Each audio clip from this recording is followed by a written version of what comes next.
This conference will now be recorded.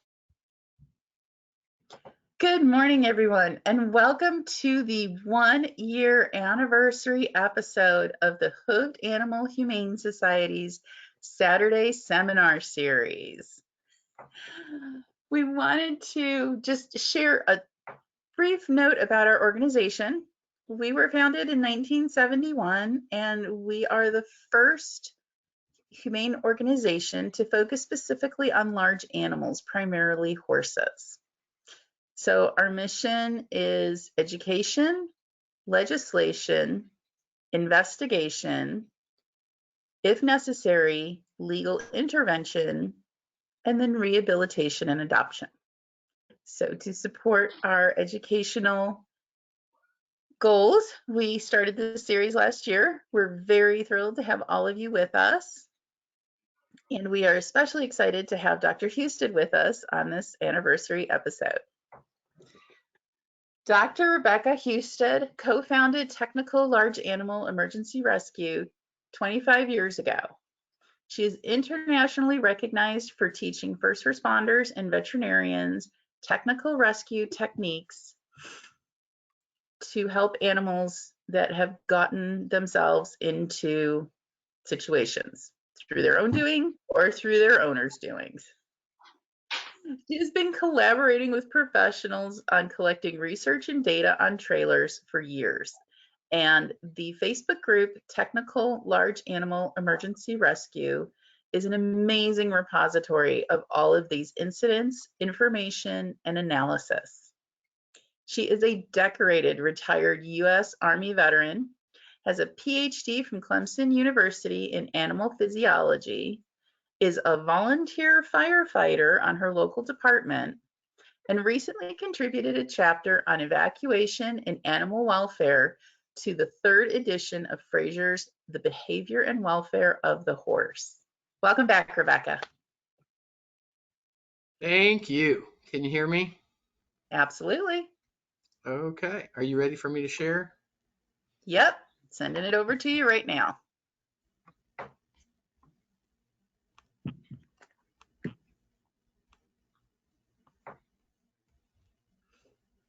Can you see me? We can. All right. Thank you guys so much for participating in this. This is part number 2 of how to respond to horse trailer incidents. Everything you need to know about me is right there. That's my sweetie with our kittens that we raise. That's my sweetie on our horses that we actually get on. And she already mentioned I'm the fire service and retired military. So if you missed part 1, which was about a month ago, we talked about horse trailer safety and prevention, and we gave you some homework in the kinds of things that we want you to do to keep your animals safe in trailers and trailering and those kinds of situations. And we went over things like, having all the appropriate prepared equipment. Dr. Robin Ridgway is also on this presentation, and she is the guru about those kind of things, and we will promote her publication here in a few minutes.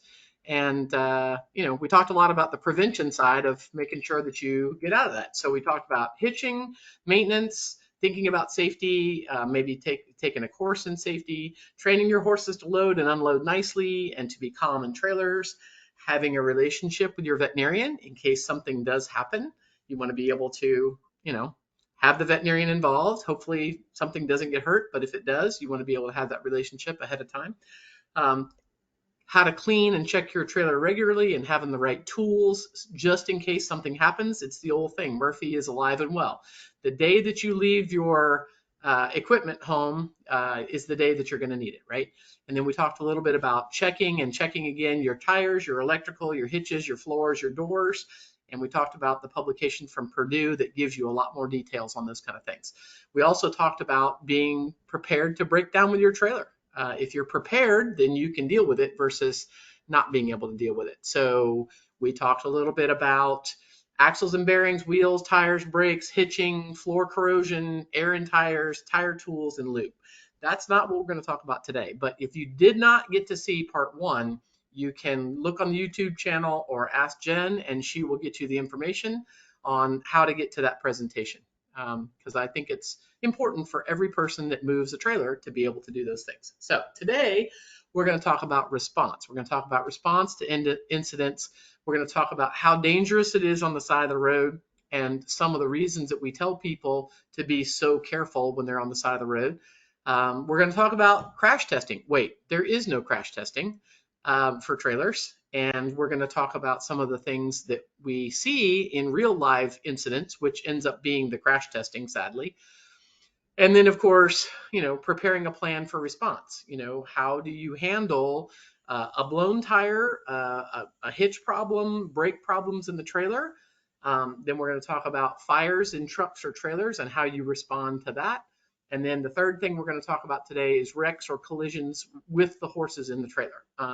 If you don't have the horses involved, yes, you still have some issues, but obviously having the horses in the trailer makes it much more important to respond quickly and efficiently and those kinds of things. So it really comes down to our personal resiliency, and part of that resiliency comes from planning, preventing, preparing, and responding better.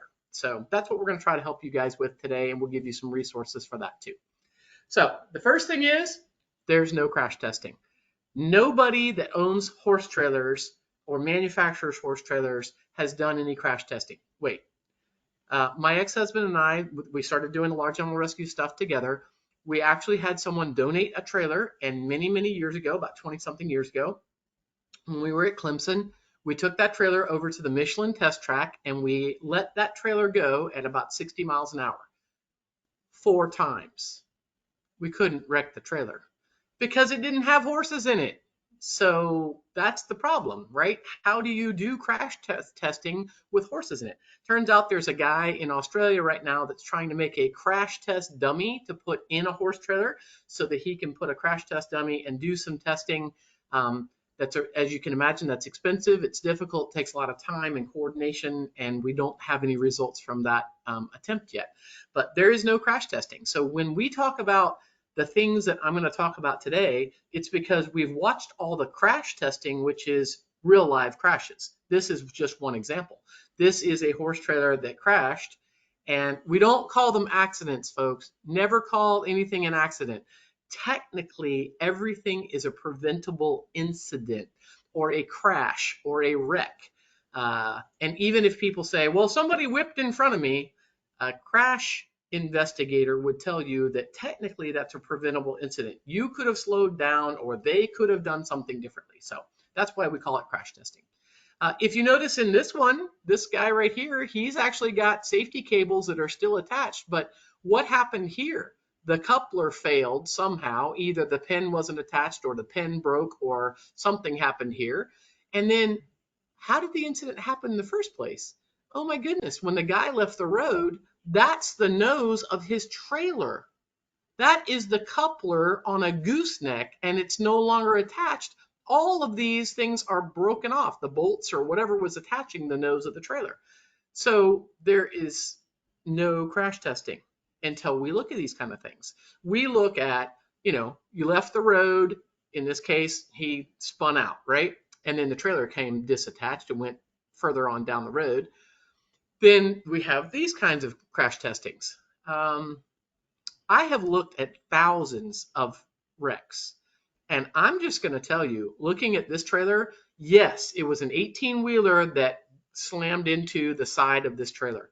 But there is no reason for a trailer to be so poorly manufactured that it looks like you've opened this like a tuna can. This is unconscionable. How can you build a trailer that is so poorly built that when one thing happens and you get bumped by an 18-wheeler? I'm not saying that that's a minor thing, but I've seen many trailers in similar situations or much worse or even rolled over a couple times that didn't come apart like this. There's no reason for a trailer to come apart like this. You can see the pieces of the trailer are ripped off way back here, and then he managed to slow it down and stop it there. And of course, nothing lives through these kinds of things. It's awful. So then we look at other crashes. Nobody got hurt in this one, okay? Believe it or not, there's people in the truck and they were fine, and there's horses in the trailer and they're fine. So we look at these kind of things and we look at causality. How did it happen? Many of these happen on wet roads. They happen on icy roads. They happen in conditions where probably you should have been going a little slower. But what we look at is we look at the results of these kind of things. And if anybody watching has ever been in a trailer crash and you want me to look at your pictures, PM to me or email them to me, and I will look at them and I will try to help you figure out what actually happened in the crash. Because if you look at this right here, the nose of that trailer is bent as it broke, or the pin must be broke or something. Looks like the electrical's hanging here, but I don't see any chains attached to the back of the truck. Did the chains break, or because they were such awful chains, or did somebody not attach them? So a lot more details. You need a lot more pictures to be able to tell what actually happened. But what I'm betting is they probably set the coupler down on the ball in the back of that truck, attached the electrical, but forgot to either drop the pin or attach the chains or both. So when they had a problem with the truck and trailer, the trailer basically took the truck and did whatever it was going to do with the truck and ended up parking on top of it. This is not the only one. I've seen many of these where the trailer ends up on top of the truck. So that's our crash testing. And this is my example of a situation where very awful, catastrophic collision, but they hitched it correctly. You got T-boned by a Garda truck. That's one of those, they've got the money in the truck. That's a heavy duty truck. It weighs a lot. And this was a pretty serious collision. Look at the truck and trailer. The truck is destroyed. The trailer, in this case, pretty heavy duty truck and trailer. And look at this. The chains are attached. The pin is in. It looks to me from this angle that this coupler is bent, but it did not break. The pin did not fail. The coupler is still on the ball. That's what we consider to be technically still hitched.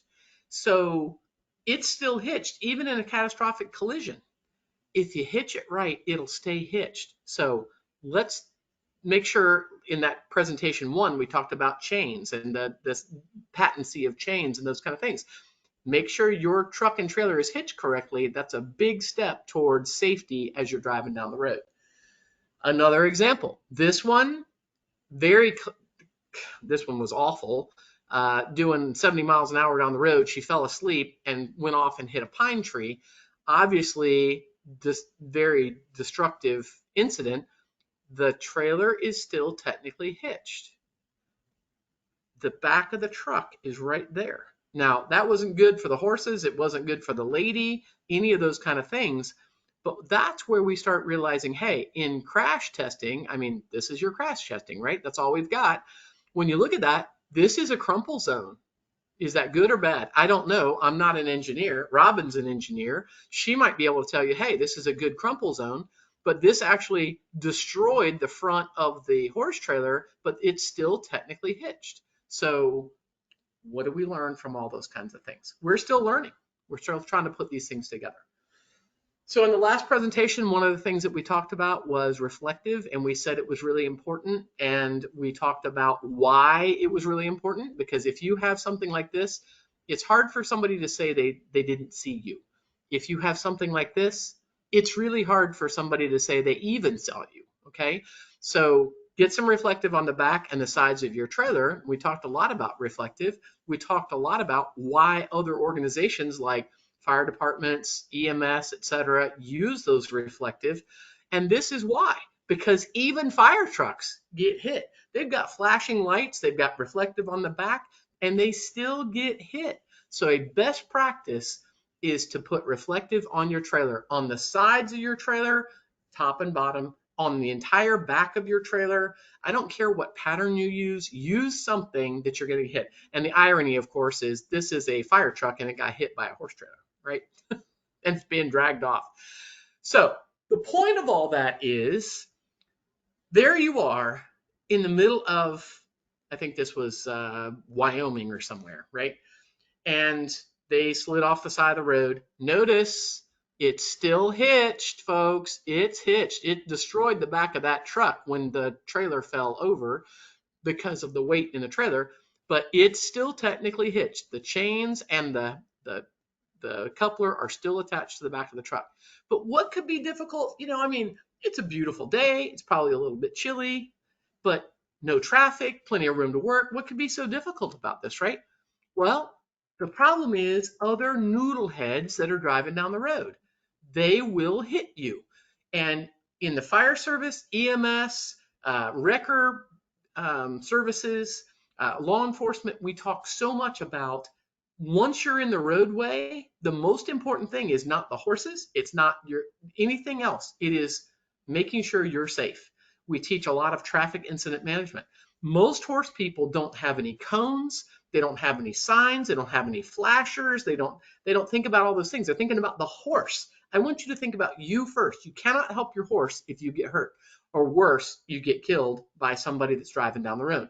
Think of all those other people that are driving on the roadway as absolute noodleheads. There's nothing more terrifying than being on the side of the road.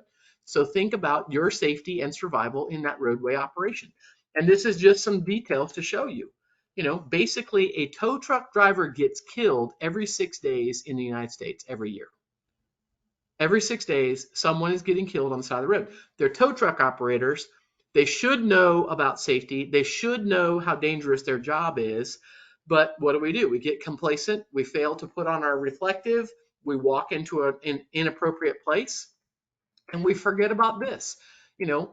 We're dealing with a human brain. Here we are with our horse trailer that, is wrecked, or our horse trailer, had a problem and it's in the middle of the road. Some other noodlehead is coming this way. He realizes you don't have any reflective on your horse trailer. He can't see you, and it's in the fog or it's in the dark. He can't see you very well. He realizes about here that, oh my God, there's something in the road. He starts to apply braking. It takes a second or two for your brain to say, oh my God, that's the thinking distance, where you say, oh my God, there's something in the road. I need to take my foot off the accelerator, put it on the brake. They start to brake, but the thing is, physics is I was going to say a bad word. So physics is difficult, okay? And what physics does is it works it's a mathematical equation, right? You're going too fast, you'll either be able to stop if you're not going too fast, but if you're going too fast, you're going to hit the trailer, okay? And if it takes you a little bit longer to think, that extends this distance further, your reaction distance, and next thing you know, you're getting hit. So reflective on your body and on your trailer and on your truck, whatever you got that you're moving. Please do that, because it is awful. This is an example. The guy does not die, but this is an example. People not paying attention. This guy is out there doing his job, and that other person didn't even see him.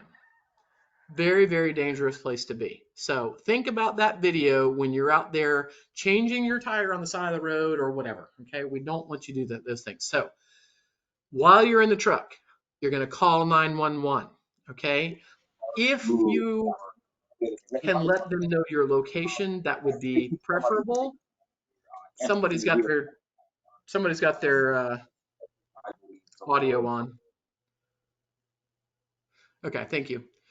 Call 911, let them know your location if you know. If you don't know your location, give them your best guesstimate, tell them where you're at. Use your flashers and pull off to a safe place, if at all possible. Even if you're going to destroy a tire or maybe even a wheel, if you can limp slowly to the next safe place or the next exit or a parking lot, please do so. Now, that's easy for me to say. I live in Georgia. Most of the time, it's, a mile or two to the next exit on the interstate. It might be, a couple hundred yards to the next parking lot.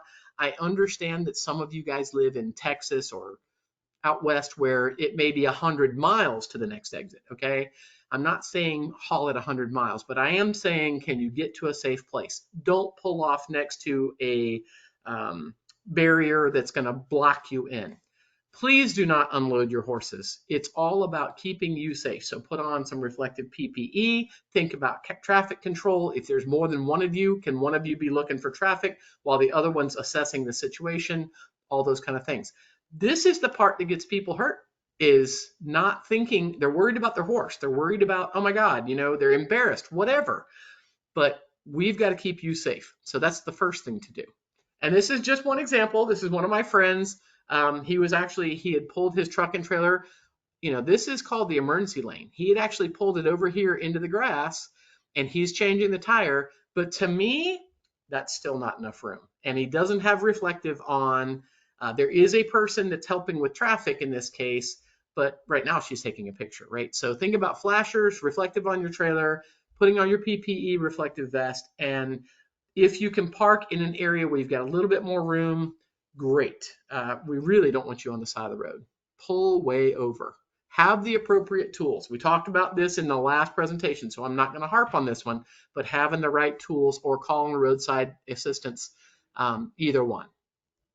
Right? Okay, so our next situation, it's amazing to me how many people don't realize that this is a thing. This just happened about 2 weeks ago. Tori and Justin McLeod, some of our colleagues, sent me these pictures, and there's actually a great video that goes with it that I wasn't able to figure out how to download. But, truck and trailer fires are so common. It's ridiculous. It's amazing how often. So how would we change our response to this one? Call 911. You're going to need a police officer. You're going to need to be able to control traffic. It's not always going to be on a nice little dirt road, right? It's sometimes going to be on the interstate. Use your flashers. Call 911. Tell them you've got a fire. They will send the fire trucks, okay? Can you chalk the trailer or the truck, whichever one is burning? Can you chalk it so that it doesn't roll away? It's amazing how many situations with 18-wheelers even, the trailer or the truck ends up rolling away. That's crazy. So can you chalk it? You don't have to have an official chalk. You can have a rock. You can have a log. You can have anything, okay? This is the one that's really terrifying to me. You may need to unload horses. That's what they actually did here. They unloaded their horses, got their horses way away from the truck and trailer, okay? I prefer that you not unload them and let them loose. Especially on interstates and those kind of things. If you're going to unload them, they should be under control, get them away from traffic. Even to me, if you had to cut a fence and get them into somebody's backyard or into a field or something, that would be a better way to contain the horses because you don't want them running loose and getting somebody else killed. Keeping everybody safe as far as traffic control. Do you hitch or unhitch? Do you unhitch the trailer? Can you do that safely? If the vehicle's burning, you may be able to unhitch the trailer, but then of course you don't want the burning vehicle to pull away. So again, that's difficult. Do you have a fire extinguisher? Did you have a fire extinguisher? Do you know how to fight a fire in a truck or in a trailer? And people are thinking, well, how would you have a trailer fire? Well, it turns out that trailer fires are pretty common too, because the fire can start in a wheel bearing. It doesn't just have to be in the engine of the truck. It can also start in a wheel bearing. That's what happened here in this trailer. They hadn't had their wheel bearing serviced in an appropriate amount of time. The wheel bearing catches on fire. They look in the rearview mirror. They realize there's smoke coming from the vehicle. They pulled over. I like what they did. They got way over off the interstate, right? And at this point, they said, oh my goodness, and they unloaded their horses. They've got a person out here or two persons that are managing the horses. Those horses look like they're I'm going to stand over here and chill out, right? That's great. I want to see you guys do this with a 2-year-old Arabian on the side of the road, okay? That's not going to be much fun, right? Keep them together, manage them, or cut that fence and get them way the heck over here so they're in a safe place, right? So somebody needs to be managing the horses. Somebody needs to be dealing with the fire, talking to the fire department when the emergency responders get there, all those kind of things. This is an absolute nightmare on the side of the road. If you had a fire extinguisher, you might be able to at least slow that fire down. You're not going to be able to do that with the horses on the trailer. They will freak out. And I don't know, a lot of you may not realize an ABC fire extinguisher, when you fire it, the stuff that's in it is made to take away the oxygen. So you don't want to do that in a trailer with horses in it because you'll take away their oxygen too. And it's really bad for your lungs. So, sadly, Animals die in these situations all the time. It is amazing how common it is for trailers to catch fire. Most of all because of all the maintenance that was not done. It has to do with packing your bearings and doing all the management and maintenance you're supposed to be doing on your trailers. But it is amazing how many horse trailers I have. I've got hundreds of pictures of burning trailers. So take the trailer fires and the truck fires really seriously. And what are the tools that you're going to need? Here's another one. I mean, it's amazing how many pictures I have of these kinds of things. Truck caught on fire. Obviously, they didn't have time to unhitch the trailer for the big goosenecks. That's much harder to do. So there's your $70,000 trailer. It's not going to be there very long. So first thing I need, fire extinguisher in your tow vehicle and a fire extinguisher in your trailer. You don't have time to be running all the way back to the trailer to get a fire extinguisher to bring it to the truck, or vice versa, right? And remember, while you're doing all this, somebody's got to be calling 911 and telling them your name and your phone number and where you are and all those kind of things. Of course, other people may be calling. If you can quickly hitch or unhitch the trailer, that certainly would be nice to be able to move the truck out of the way. But in truth, once a truck catches on fire in the engine, most of the time within 10 to 30 seconds, you can't stand to be in that vehicle. People don't realize they don't even hardly have time to move their infant out of the infant harness. You get your kids, you get you out of the truck and deal with the rest of the situation. Quick access to lead ropes. Are the horses trained to unload safely? You can imagine what horses will do. Usually they ask me to step out of the back of the trailer. It's no big deal. You come running back here, throwing these doors open. You're in a panic. You're screaming and yelling directions and talking on the phone and doing all those things. What do you think your horse is going to do? They're going to come flying back through here, right? And they're going to hurt somebody or they're going to get loose. We don't want that happening. Can we chock the wheels of the trailer? Even though this part is burning, can we chock the wheels of the trailer here so that the whole thing doesn't go rolling down the road on fire? Okay. Believe it or not, that happens. Again, it doesn't have to be anything fancy. It could be a piece of rock. It could be anything that'll slow this down. And of course, this is a flat road, but sometimes you're not on a flat road. Okay. What else can you do? Get the horses, get them away from the roadway, get them away from the fire. If the horses end up back here, what do you think is going to happen to their lungs? It's the same thing that'll happen to your lungs. So get them way away from the fire, get them away from the smoke. And you guys know there's things on our trucks and trailers that when they do catch fire, all of a sudden you can have a big boom, right? You're standing there holding your horses on the side of the road, no big deal, everything's going great. And then either the gas tank goes, or maybe you have propane tanks in the front of your trailer or whatever. Something happens and that goes boom, and you can imagine what your horses will do. So think through this as what you would actually do. Okay, the third thing we want to talk about is having an actual wreck. Everything else that we've talked to up before now has been, you didn't have a wreck, that had no collision. So in this case, the first thing we want to do is we want to use what we call the incident command system. That's what the fire department, law enforcement, and EMS use. That's what the military uses, where one person's in charge. And honestly, whoever's the driver or whoever is not injured is going to be in charge until the emergency responders stop. So if people are, sometimes well-meaning people will stop to help bystanders, put them to work. A bystander can go get a rock and chock a trailer. A bystander can go call 911. A bystander can do some of these things. Hey, have you ever held a horse before? Do you know what you're doing? You can tell horse people. Can they hold a horse for you? All these kinds of things. So again, we want to keep humans safe. We want to think about traffic control. Send somebody to slow down traffic. Remind them, hey, this is a really dangerous place to be. Don't stand in the road, but can you try to slow people down? Do you have extra PPE? I love those little rolled up reflective vests that you can put in your vehicles. I like them in my cars. I like them in my trucks. I like them in my hauling vehicles. You can hand them out to other people that are there. When the responders get there, Don't be a hindrance to the responders. When the emergency responders get to a scene, particularly on a roadway, they're in charge. They do this for a living. They understand incident command. They understand how to deal with wrecks, and they are in charge. Guess what? They're also the one that goes to jail if it doesn't get handled correctly. So screaming and yelling at the emergency responders, "But my babies are on that trailer and you just don't understand," doesn't help. I always tell people, breathe. Let's be helpful to the responders. Let's be sane working with the responders. And guess what? They won't put you to the side.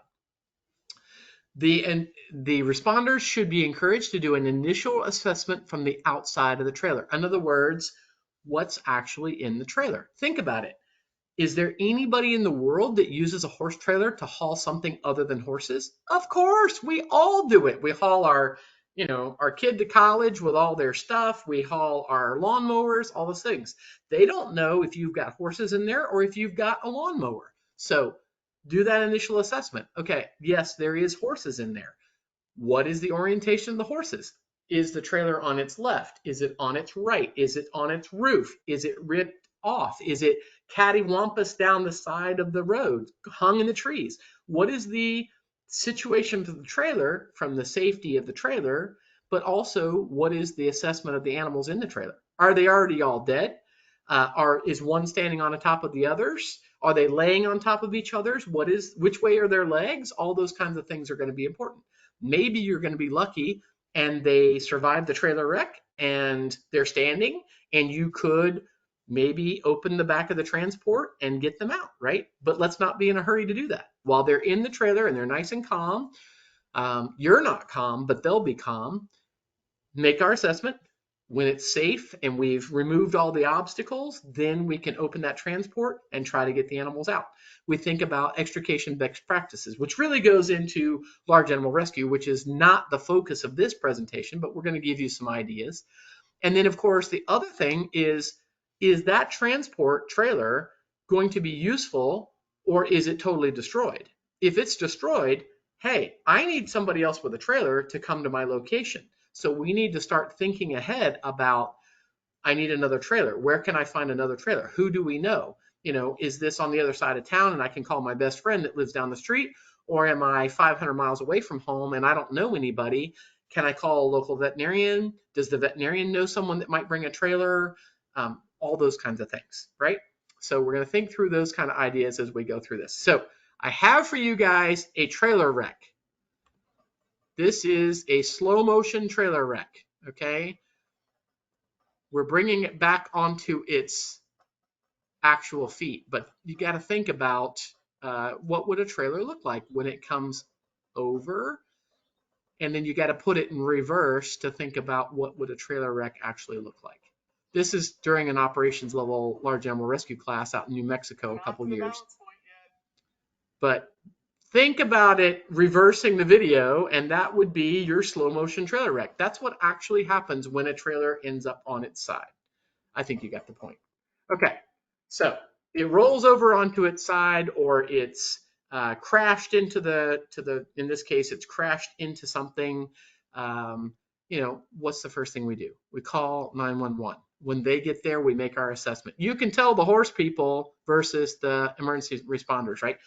You wonder why I tell people, put a helmet on your head. It's because the responders know how dangerous it is to protect your head. Why don't we protect our heads? We're horse people. We should have helmets. So put a helmet on before you do anything. Other people will take you more seriously.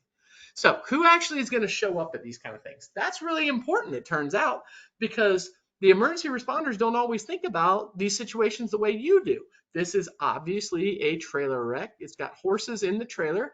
They probably crashed into somebody else. So who's going to show up is law enforcement, because it's a wreck and they're going to have to do their report. Fire and rescue, they're going to come. Fire comes to deal with any potential fires.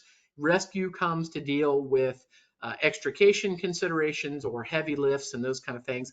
In some departments around the world, it's together, fire and rescue. In some places, it's totally separate. And then, of course, you're usually going to have a tow truck. And it's important when you're hauling horse trailers that you tell people how big your trailer is if you're going to call for a tow truck, because a big 3-axle, 16,000-pound horse trailer is a lot different from a 2-horse, 4,000-pound trailer as to what they're going to bring as far as a tow truck. Anyway, you can think ahead about that kind of thing. But the point of this is that's that trailer. This is how some people do wrecks. Who shows up to this, right? I mean, everybody. It's going to need everybody. That's just the way it is. There's actually a couple of cattle trailers in this wreck. There was 100 vehicles this was about a year ago. There was about 100 vehicles that were caught up in this, including a horse trailer. Fortunately, the horses were okay. So everybody's going to show up to this kind of thing. But the point is, who needs to show up? It's a horse trailer wreck, okay? Who needs to show up? Same scene here. That's a close-up of the trailer. That trailer is a piece of absolute crap. I know I'm not supposed to cuss on these things, but I'm going to tell you that is a crappy manufactured trailer. Robin Ridgway is probably shaking her head right now. Okay, so there's the bottom of that trailer. You can see what happened to the roof. Wait, what roof? The roof is gone. Okay, it is an absolute piece of crap. But the point is, who's going to show up? We need a veterinarian and we need another trailer. That's not what the emergency responders think about. They don't know about veterinarians. They don't know what's involved. How are you going to get a hold of a veterinarian? Who are you going to call? You're 500 miles away from home.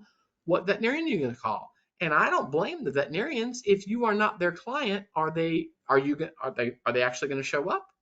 Not if you call them. If 911 calls them, maybe. Has your local fire department ever talked to your local veterinarians and said, hey, if we had a wreck out here on the interstate, would you come? Those are important conversations to have ahead of time. That's called disaster resiliency in your town. So ask those questions. Emergency manager in my county, do we have a veterinarian that's on the list to be able to come and respond to these kind of things? And where would I find another trailer? Because now you can tell that trailer's a piece of crap and it's trashed. So now we got 2 horses over here on the side of the interstate with this really nice guardrail so they can't get to the other side. Now what? What are we going to do? Walk them down the road? I mean, that makes absolutely no sense, right? But people do it. There they are, walking their horses down the guardrail next to the road. And I'm thinking all the things that could go wrong, right? So we've got to coordinate for traffic. We've got to coordinate for how far are we going to walk them down the road. It would have been so much better to plan some alternate transport. Now, having said that, how many of you guys want to try to load a horse on the side of the interstate into a strange trailer? I don't know about you. My horses are very good about it, but that's a pretty advanced skill, right? So let's think about those kind of things too. The problem is if your animals get loose. You're leading them down the road, everything's great until somebody comes by and hits their jake brake or something, the horse gets loose and runs down the road. It happens all the time. Loose animals get people killed. Obviously, it's never good for the animal. So let's work to make sure that these situations do not happen. A lot of that comes down to who are you going to call, right? This is a pretty simple one. This is a girlfriend of mine. It's about 2 o'clock in the morning. She was coming to my house. And she called us and said, hey, I'm not going to be able to make it. I lost a tire. So we get up, we hitch the trailer, and we go to pick up her and her horses in the middle of the night, And, she's at a gas station. It's no big deal. It's not on the side of the road.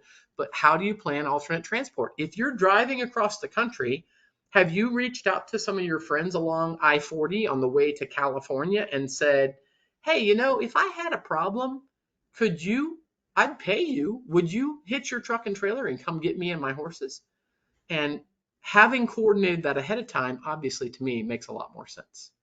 Okay, we already mentioned PPE and wearing a helmet.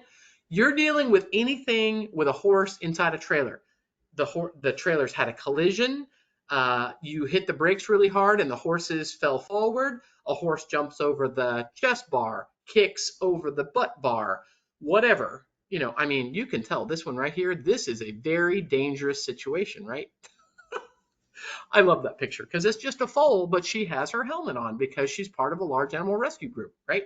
So she knows what the protocol is to protect her brain. And foals can hurt you too.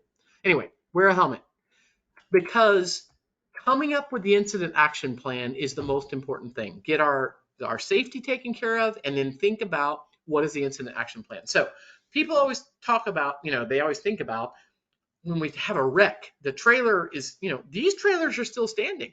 The trailers weren't in the wreck. The wreck is inside the trailer. So it's the second kind of wreck, right? You think about the trailer having a wreck, but now we've had a wreck inside the trailer. In this one, they had loaded another horse into this part of the stall, and this horse didn't like that horse. So she bucked and kicked at the other horse, came down on this divider. You can imagine that that's a really bad situation, right? So, and then of course she's really going to panic because it hurts and she's pretty panicky. So what they did was they opened the front door up here. There's an access door, right? You can barely see it right there. They opened that access door. They removed this divider. They came in. They were able to get the pins on this side, lower the door, and let her step off the divider.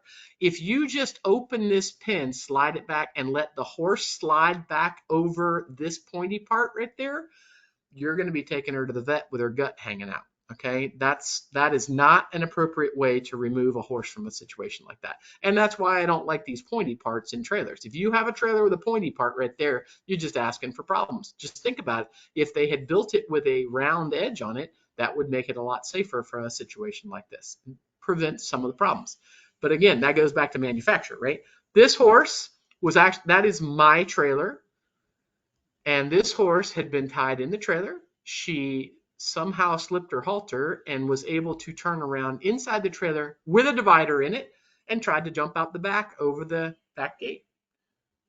I mean, the things that they can do. So what do? We put a halter on her and we waited for her to jump again. And when she jumped, we pulled her head to the side. She hit on her shoulder and then she stood up and we reloaded her in the trailer, put another halter on her.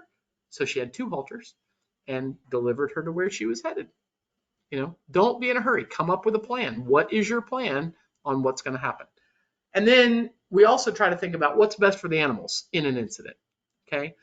This is one that I attended. I was on the way to the airport. We pulled up on this one and I got out in a dress. I know that's really rare. Jen's probably laughing, but I got out in a dress and flip-flops, my nice little cutesy shoes, and walked up to the incident commander, who's a law enforcement guy, and said, "Hey, you ain't gonna believe what I do for a living." And he said, "Do you want to be the incident commander?" I said, "Absolutely not. I'm on the way to the airport, but I'll help you." And he said, "Great." So the vet was already there. Some horse people were there. They had horse trailers there. They were extricating horses. The veterinarian was sedating them, doing a real quick triage to see if there was any major injuries. And then we were loading horses on trailers, and we managed to pull this one off. That was over 10 years ago now. Crazy. One horse had died on impact. All the other horses sort of slammed forward and crushed that horse, and its head got hung right along here. And of course, that's terminal for the horse. But everybody else was fine. So we don't know really always what's best for the animals.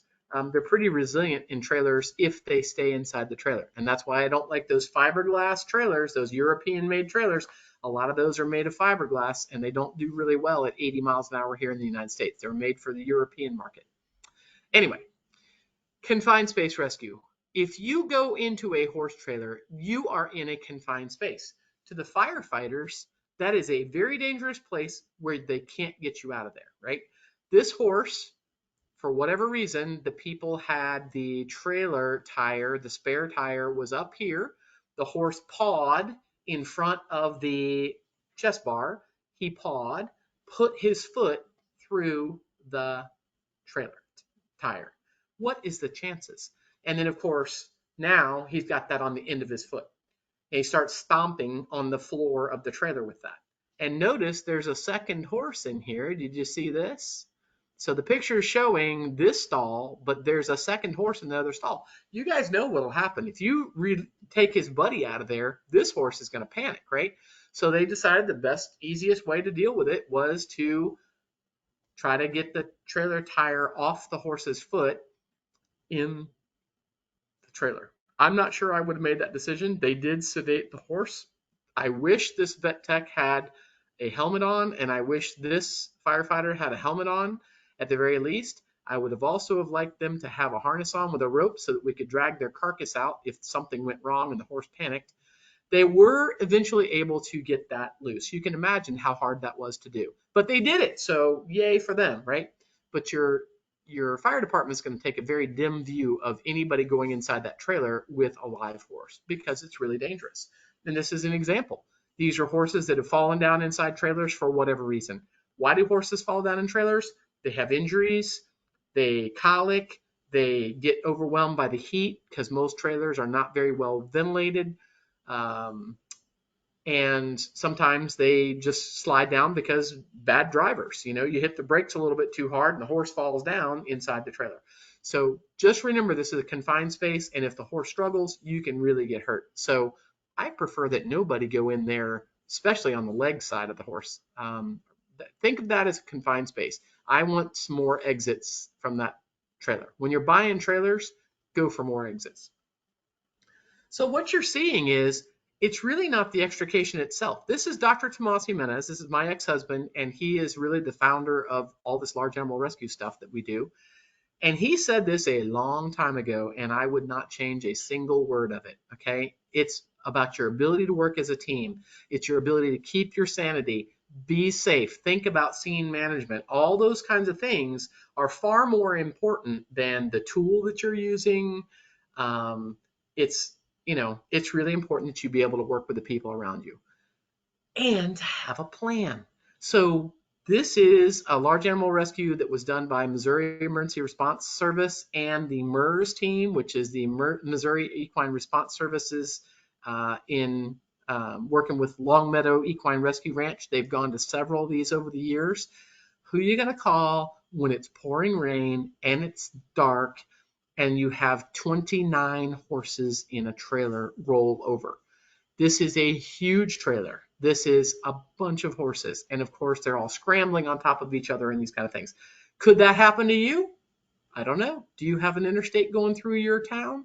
Do you have a lot of horse trailers going through your town? If that happens, what do you do? Okay, so we started out with 29 horses. Now we've got 10 that are dead in the wreck. When they did their triage, they decided to euthanize 4. So that's 14 that are dead. We've got 15 to move. How many of you guys have a 15-horse trailer? Very few.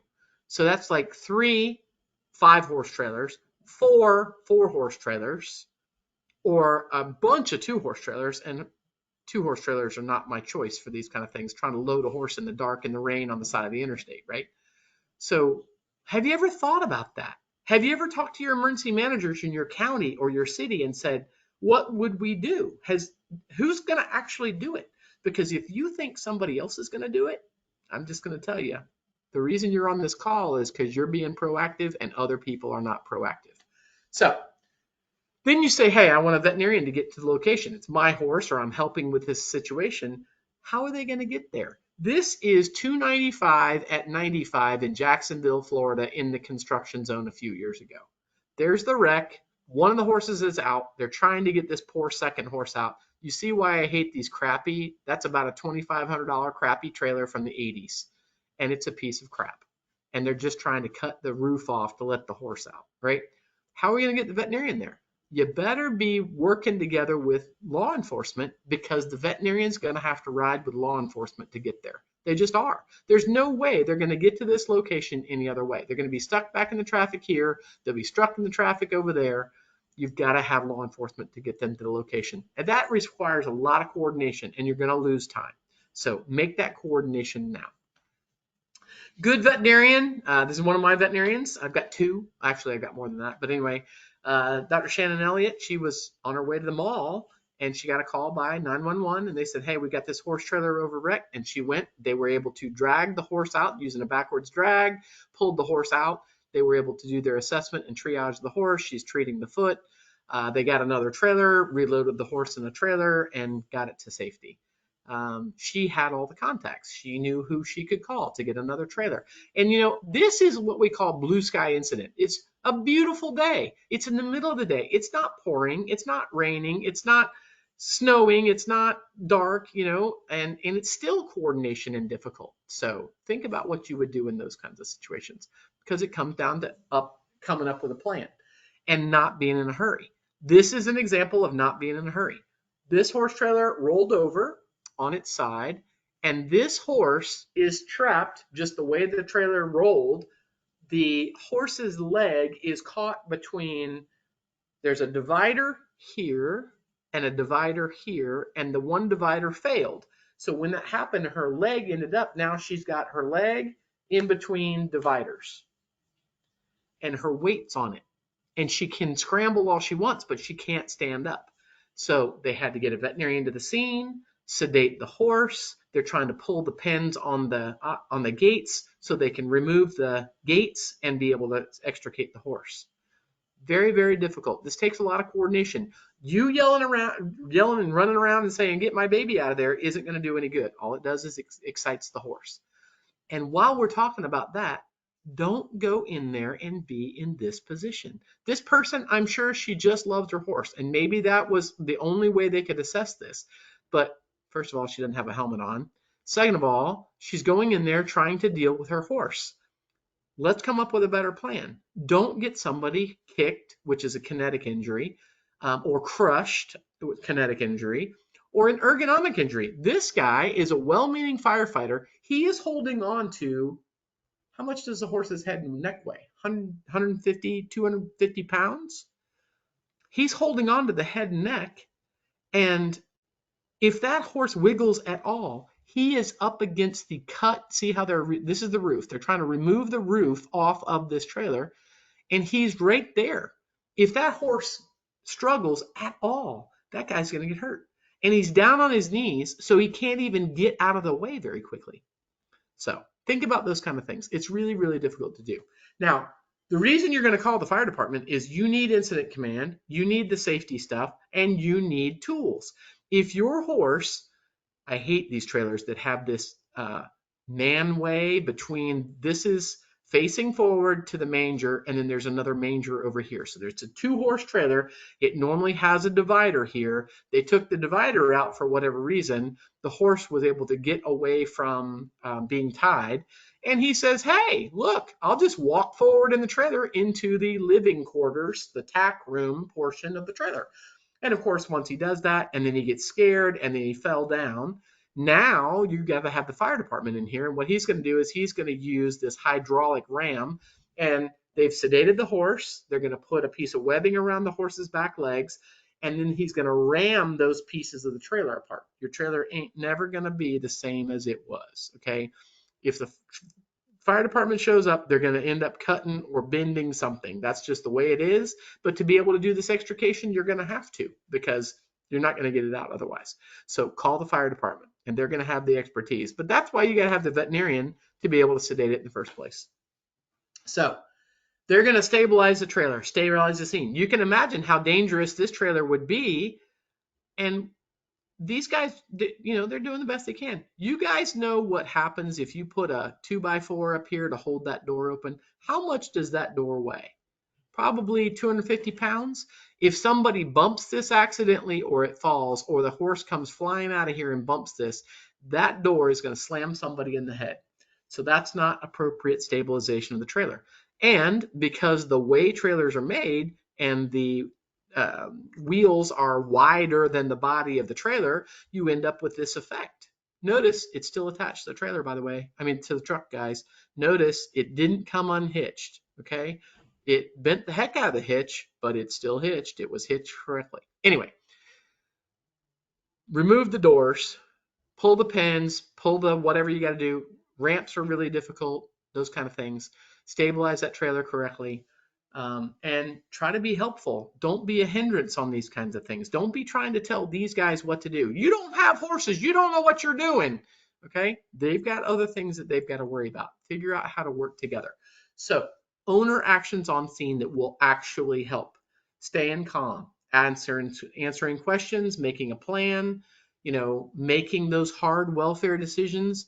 If the veterinarian does triage and says, "I don't think your horse is going to make it," what they're telling you is, please put it down now. Euthanasia may be something that you don't want to think about, but it's better to make those good welfare decisions for the horse early instead of dragging the horse through whatever, especially if it's broken legs and gutted horses and stuff like that. Work as a team with the veterinarian, the incident commander, the fire and police officers. Stay out of the trailer until everybody's working together, that you're not covered for those kind of things, right? And then, of course, finding some of the local resources, trailers, veterinarians, all those kind of things. But doing these things, yelling, crying, screaming, getting emotional, getting in the trailer, getting in the way of the responders, tell them that they don't know what the hell they're doing, letting your horses run down the highway, none of that is helpful to any of these situations. And usually what happens is you'll end up sitting in the back of the nice law enforcement vehicle and you can't make any decisions for your horses. So giving good information to the dispatcher. In many places around the United States, it's getting to the point where you can send a picture via text to the dispatcher or to the fire department that's responding. And certainly you can do so to the veterinarian, gives them an idea of what the situation looks like. But giving a good scene size up to the dispatcher really can't be overstated. And what I mean with that is, oh my God, I'm in a trailer wreck, doesn't mean jack crap to a dispatcher, okay? Trailer wreck. Is it a boat trailer? Is it a horse trailer? Is it a lawnmower trailer? So you got to say it's a horse trailer. It's a 2-horse trailer. It's on its side. The vehicle is burning. All the details. Give them the details, good details, so that the responding people, the veterinarian, the firefighters, can make their assessment of what's going on. If it's a 14-horse trailer, you need to tell them that too. There's a big difference between a 14-horse trailer turning over like this, big 18-wheeler, or a 2-horse trailer that's behind a truck. Give them all the details. They will be able to be far more successful. And that good teamwork, this is one that was done many, many years ago down in South Carolina, and the responders were able to do some amazing things and work together. The veterinarian showed up on the scene. They're making their cuts into the trailer, extricating horses. They brought in a second trailer. They're loading horses off of this trailer straight into another transport. They're controlling traffic all on the side of the interstate. They've got a line out here with water just in case they have a fire so that they can deal with that. I mean, amazing. They've got all the stuff. Guess what? This is a team that's done training in large animal rescue before. They knew what they were doing. This is Charleston's rescue team.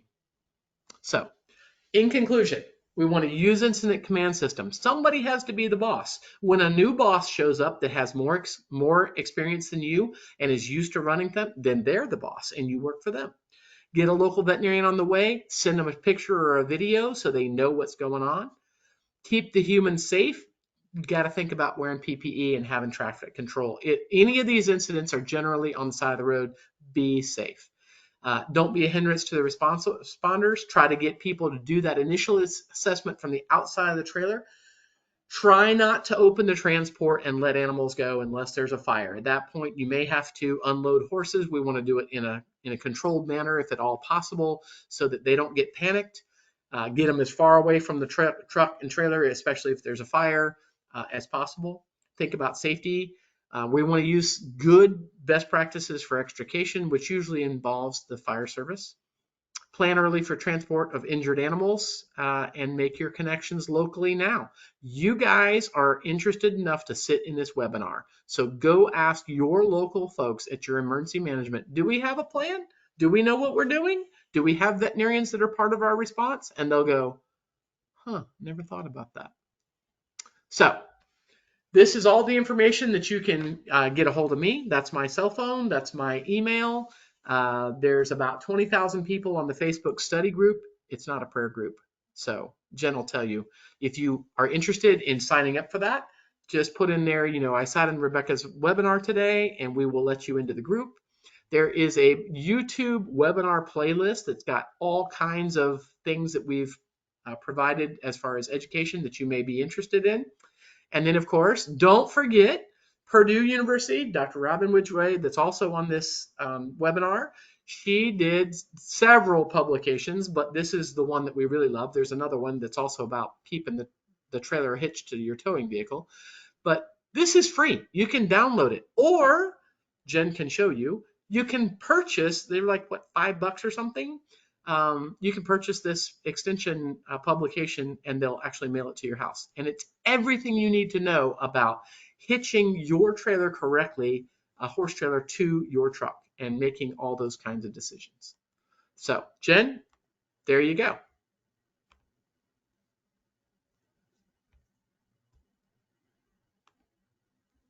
Thank you so much, Rebecca. Yes, we have actually, Rebecca talked about it. Literally, as she was presenting last month, I hopped on the Purdue website. It's super easy to find. It is full color, has some really nice examples. I have been part of the TLAR Facebook group for probably 10 years now. Yep.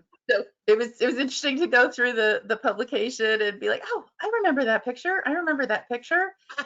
Um, so and if you join the group, which I highly recommend, you will get to that point. I love that picture from Tori and Justin because I saw her post that and I was like, oh, Rebecca's gonna snag that because that story was crazy. Unbelievable. So Rebecca, I know over the last 10 years, the consistent question that we have heard is, how do I approach my local fire department? Who do I talk to? Do I start with the chief? Do I start with the admin? Do I start with my neighbor who I know is on the department? Can you give us the steps and not necessarily a script, but what is going to snag their attention and initiate that collaboration? So because you pay taxes in your local area, it is important that it be part of your local area. Uh, there's no perfect recipe. Sometimes it's your neighbor that's also a horse person and a firefighter that you say, hey, did you know about this? And you try to get them educated, and then they get a hold of the chief. And all three of you sit down and talk about these kinds of things. Sometimes they're not interested, and so you have to go to your emergency manager in your county. You pay their salary. You tell them, hey, do you realize how many horses or cows or whatever llamas are in our county? Do you realize that we have these wrecks and stuff pretty regularly? What is our plan? And when you start thinking about disaster preparedness, if you're also potentially impacted by things like hurricanes, blizzards, those kind of things, you got to start shaking the trees yourself. There's no perfect recipe for it, but I promise you that you are a constituent in their county, and when you start shaking the trees, they should be pretty interested in listening to what you have to say. And believe it or not, you sit through something like this, and all of a sudden you're the expert locally. You know more than they do, which means they'll listen to you most of the time. Wonderful. We did have another question. Is there a type or brand of trailer that you can say off the top of your head are typically unsafe? Okay, so every single manufacturer has their top of the line, their medium line, and their light trailers. Generally, I'm not a big fan of the light trailers, no matter how beautiful the paint job may be and those kind of things. Rob and Ridgway and I, what we do is we go underneath trailers, as in get a tarp and crawl underneath trailers and start looking at what is the types of welds, how much floor support is there underneath this trailer, what kind of flooring is in this trailer, how did they connect the wiring, is it through conduit or is it just stapled to the bottom of the trailer. We start looking at all those kinds of things. If you don't have the expertise yourself, find somebody that knows something about trailers, or a mechanic or somebody like that, and say, hey, can we go look at my trailer or somebody else's trailer? I'm not going to disparage on anybody but Brenda up. I'm not really a big fan of the European trailers. They're beautiful trailers, but they are really lightweight, and they are not made for the American market. They are not made to be able to be pulled on an interstate at 70 miles an hour. Our speed limits are 70 and 75 miles an hour, depending on where you are.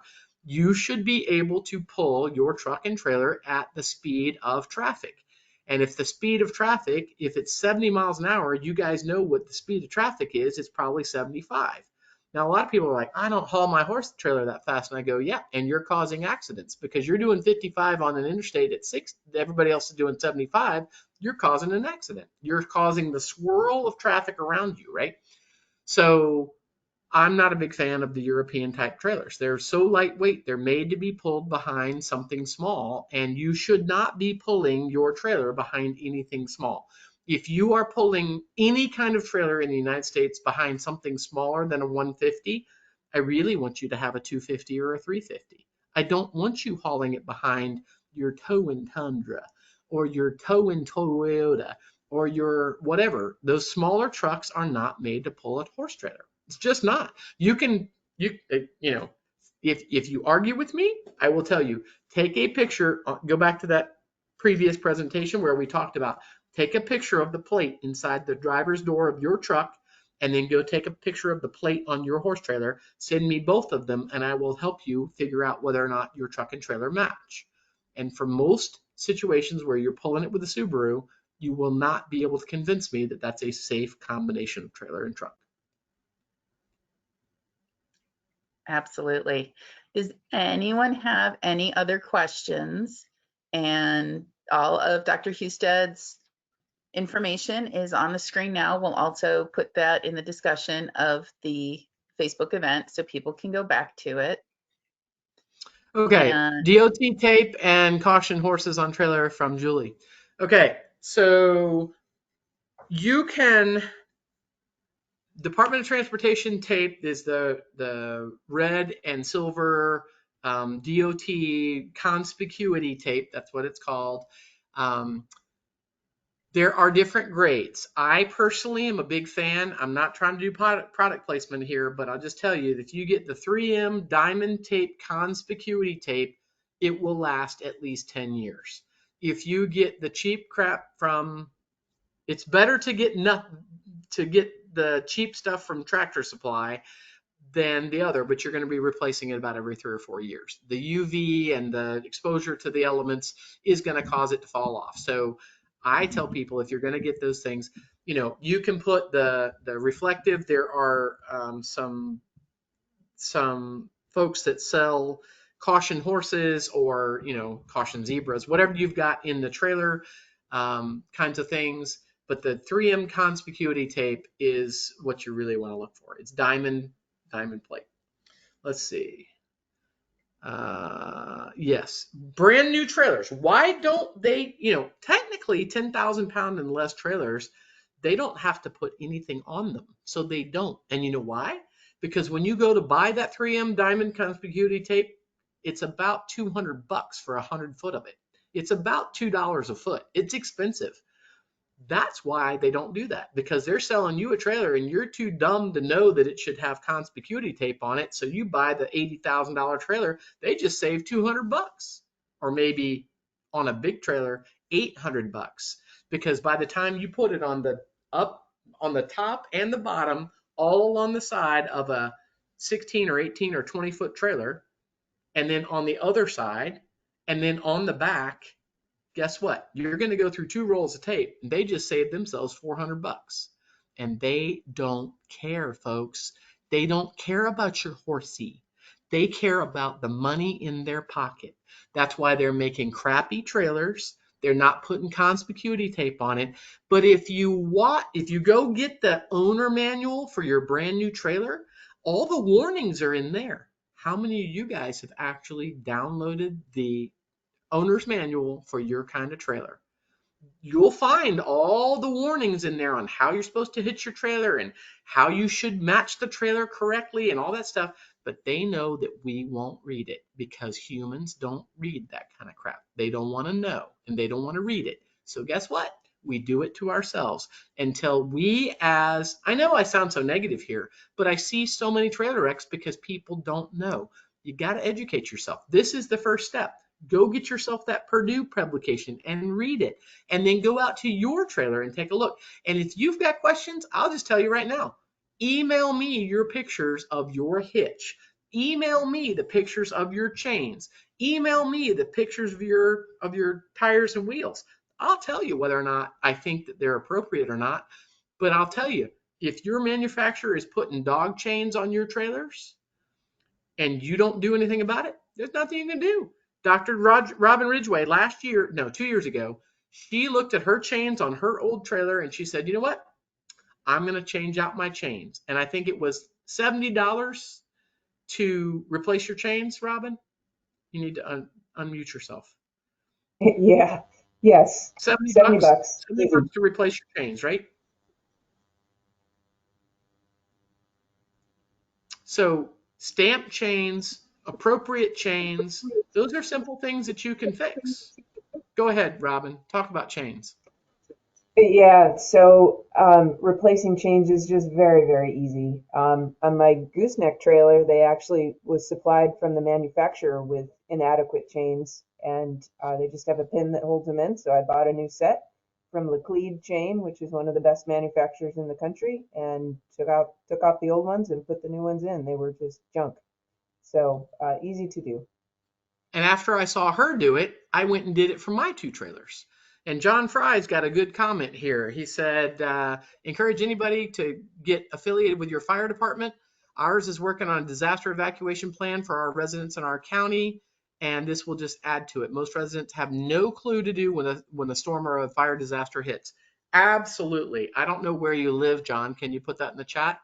John's We in see Texas. that around the country. They live in a hurricane zone. They live in a uh, wildfire zone, and they have no plan. They've never talked to their fire department about what is the fire department's plan. Because if your plan doesn't match what everybody else's plan is, oh, in East Texas, yeah, tornadoes and wildfires. So if your plan doesn't match the fire department, and the fire department is planning to put all these roads as one way out, evacuation routes, and they're all going to go north, and your plan is to go south, they're going to say, I'm sorry, but all the traffic's going north. So you need to go north. We're not changing our plan just because one person has a plan to go south. So what is your plan?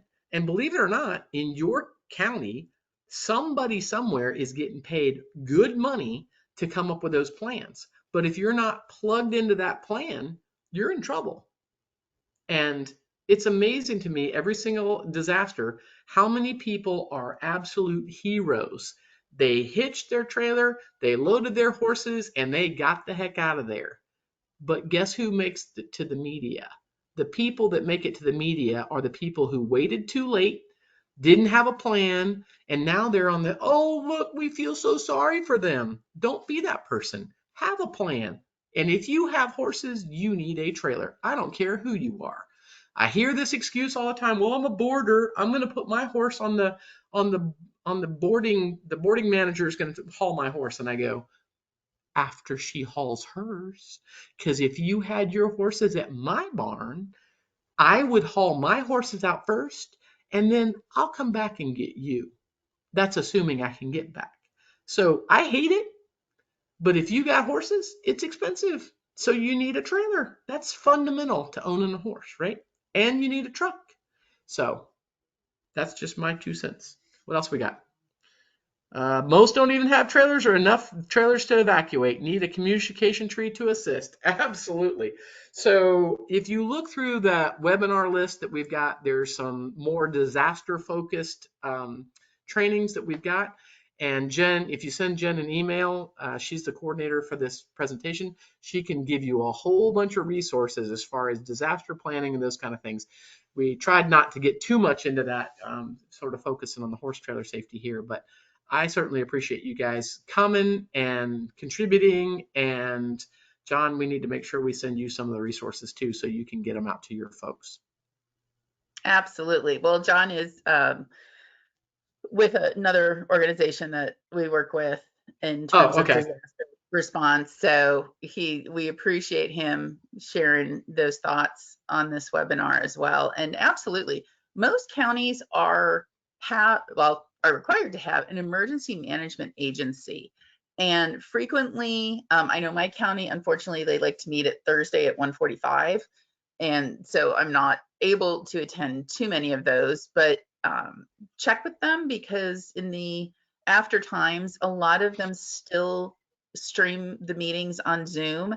So if you can at least listen in the background, they are required to start incorporating animals into their disaster management plans. So that is something that as a resident of your county, you have access to those minutes. If you go on your county, yourcounty.state.org or whatever their website format is, you can find the emergency management agency, and those minutes and agendas are public information.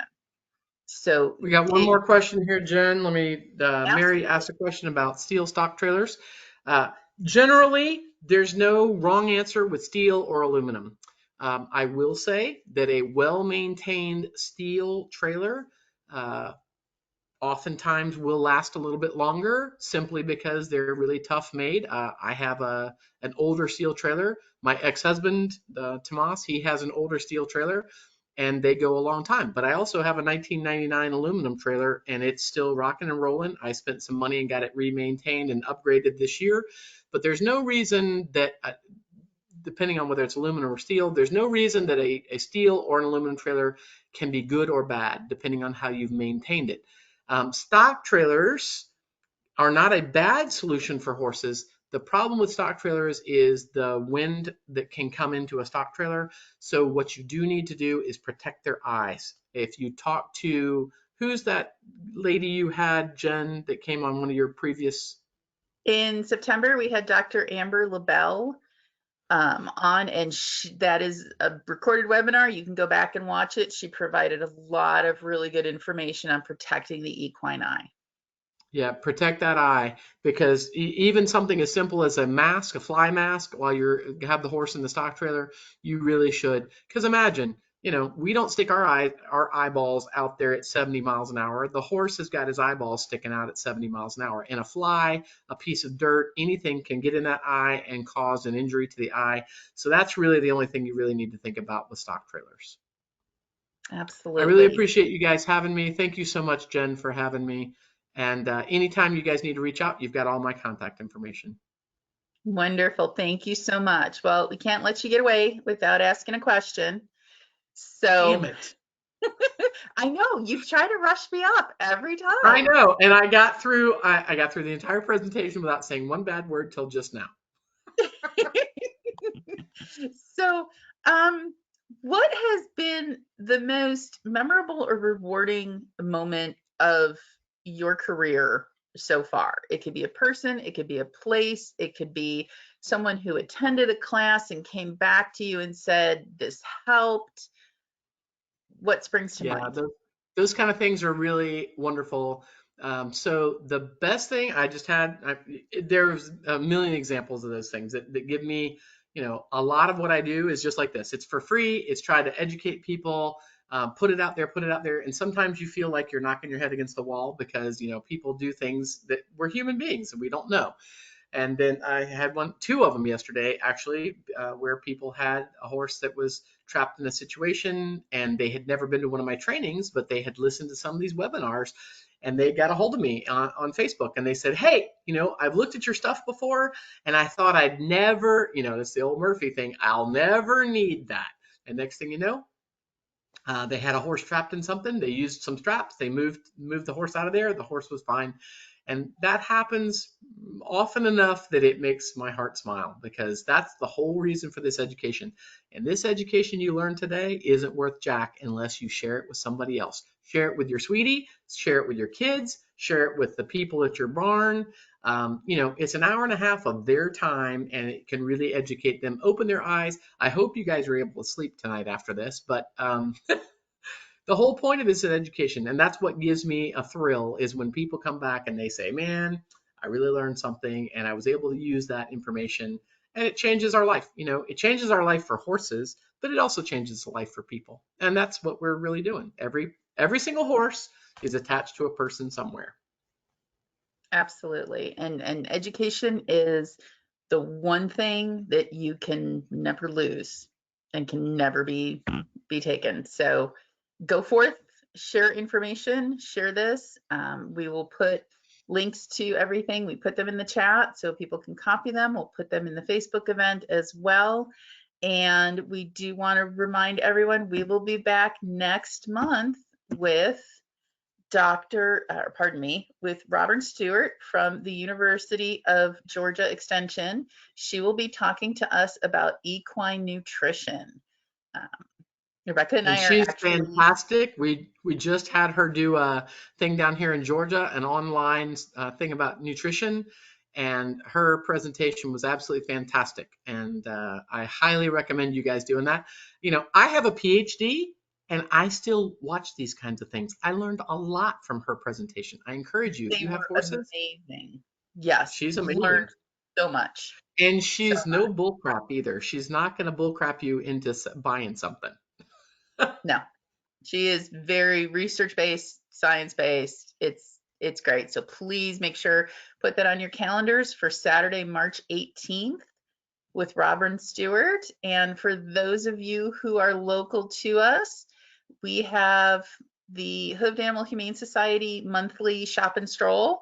So we have a tack shop that we receive donated tack items, blankets. If anyone's looking for blankets, it's Chicago, it's winter, it's going to happen. It's going to happen, people. Come on by, take a look at what we have. It's pretty picked over after kind of that bomb cyclone cold we had right around Christmas, but absolutely come see what we've got and come take a tour of our farm. That is February 19th from 10 a.m. to 2 p.m. And then on Saturday, April 29th, we are having our second annual Tackapalooza.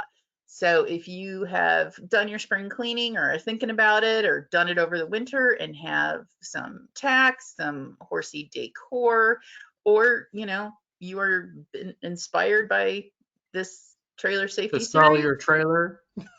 to sell your trailer, we are doing consignments. So we will take saddles on consignment and trailers, and we will have them all at the farm so you can walk through as many as we get in one place. You don't have to run all over the place to dealers. So go ahead and visit our website at www.HAHS.org for more information on that. Rebecca, thank you so much for being here. We really appreciate it. Your expertise and the years you've dedicated to this are so valuable, and we will I appreciate you share guys putting this. it up on the internet and making it available around the world. So there you go. Absolutely. Everyone have a great Saturday, and we'll see you next month on the 18th. Thank you. Thank you.